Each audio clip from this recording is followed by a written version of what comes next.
Hindi rin ba maawat sa kaka-cellphone ng inyong mga anak? Titigang maigi ang nangyari sa batang ito na habang abala sa paglalaro ng mobile game sa kanyang cellphone, bigla na lang tumirik ang mga mata.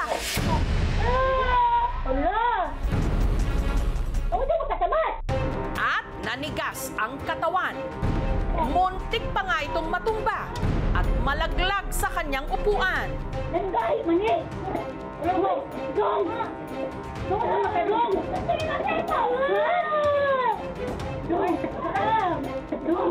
Ilang saglit pa ang bata, tuluyan ng nangisay.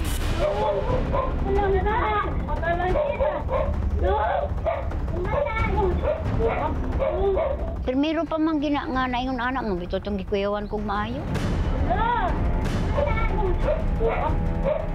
Nang kuyawan ko ato kay akong anak og naunsa, siya atong hitabua.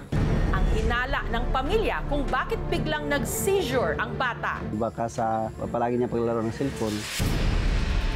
Ano nga bang epekto sa utak ng labis-labis na kaka-cellphone?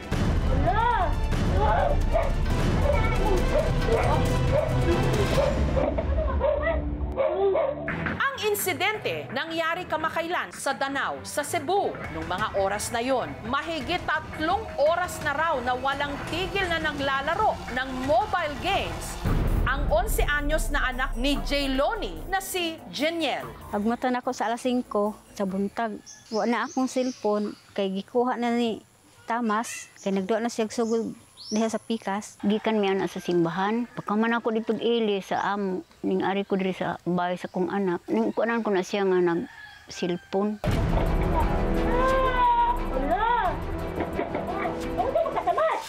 Ang lola ng bata na si Rosita, sinaklolohan na ang apo na walang tigil sa pangingisay.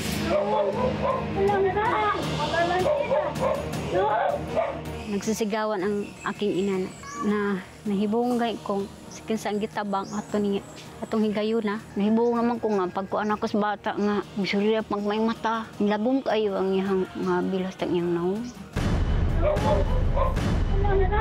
Ang kanang iyang kamot ang gahi ug maayo. Bisag unsaon ako og kuan nga maulian ang iyang kamot, gahi lang gid gihapon kaayo.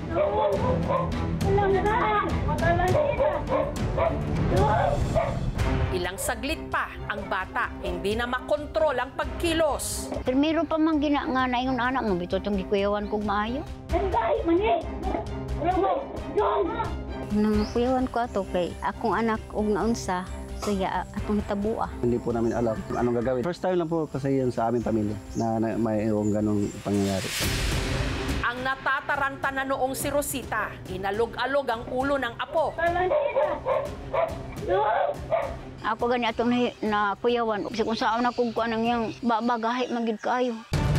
Hanggang sa naisipan nilang pisil-pisilin ang katawan ni Jeniel.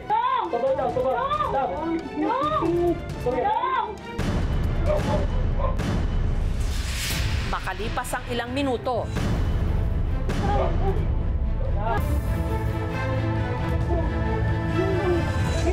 bumalik sa ulirat si Jeniel. Nakuyawan ako atong hitabua, nga di na kamaulian atong higayuna. Pero bakit nga ba parang kinumbulsyon si Jeniel? Ang lola namin, baka sa palagi niya paglalaro ng cellphone. Wa man ginama kuan nga ingon ana. Wa man na siya na ingon ana, wa pa siya nagsigig cellphone. Katong adlaw ako klase, kaya pagmata na ko nagduwa na kong cellphone. Hantod udto. Katong nagduwa ko, kalatlag kong kalipong, kalatlag kawa akong pananaw. Mong nakuyapan ko ato. Agad siyang ipinakonsulta sa doktor. Wala naman akong nakitang any abnormality sa brain. So, essentially normal siya except for the sinusitis. Aminado si Jayloni na ang anak niyang si Jeniel araw-araw babad sa kaka-cellphone. Kapag walang klase, mula umaga hanggang sa hapon, hinto lang po siya kapag kumakain. Kanang manlaba ko, di siya na kumabantayan nga akong cellphone, kuha na niya kay sa isang araw, 6 na oras siyang mag-cellphone. Anang ikaw maniyag duwa, wala din sa ako masakit o akong mata. Pinagsasabihan naman daw ni Jayloni ang anak, pero ako na lang masigpatan nga, wala na, nakuha na sagsi ka nang nasuko na sa napili na sagsi sa duwa. Allah! Ang mo kasabat! Ilang araw matapos ang insidente, Magkakapasok naman siya palagi sa school. Masigla naman. Nakipaglaro na ulit sa kanyang mga kaklase. ngunit nag-aalala pa rin si J. Lonnie. Lalo't dahil sa kakulangan nila ng pera, hindi pa rin daw nila nagagawa ang payo ng doktor na ipa-MRI si Jeniel para malaman kung bakit kinumbulsyon ito. Gusto unta mini Tamas nga ma-MRI lang siya kung sa itong iyong hitabo. Aron mahibawaan na mo iyang sakit. Kaya sinagot na ng aming programa ang pagpapa-MRI kay Jeniel. Hindi lamang dahil sa nagga-gadget, talagang magkaka-seizure ka. Other triggers, syempre, sinasabi ko nga, hindi lahat yan sa utak. Pag hindi siya kumakain, kunwari, nakulang siya sa sugar or nakulang sa sodium, pwede ring mag-seizure yung mga tao. Kulang sa tulog, stress, kulang sa pahinga, or baka mayroong ibang dahilan, kunwari nabagok, may tumor ba, may ibang abnormal na ugat sa utak, pwede rin lahat ito mag-seizure. Paalala naman ng mga eksperto, ang labis-labis na screen time o paggamit ng gadgets gaya ng cellphone, tablet, pati na TV at computer may negatibong epekto sa timbang, motor at cognitive development, pati na sa social at psychological well-being, lalo na ng mga bata. For adults, 2 hours per day is recommended. Pag mas bata ka, dapat shorter ang inyong gadget time. Sa mga batang nagsi-seizure or kahit adults man, huwag lang magpapanik yung mga nakakakita ng seizure. Give them space para yung oxygen, makahinga naman yung bata. Sa mga tao nga nag-ingon diha, wala na ko bantay akong mga anak, ako man lang sang gibantayan. Mamina to sa itong mga magpapa. Kung padlungon, katong hitabo, aday na kawagdog cellphone. Laging tandaan, anumang sobra, pwedeng makasama.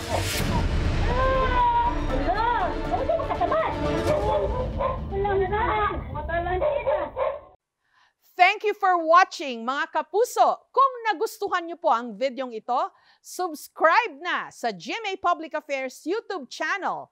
And don't forget to hit the bell button for our latest updates.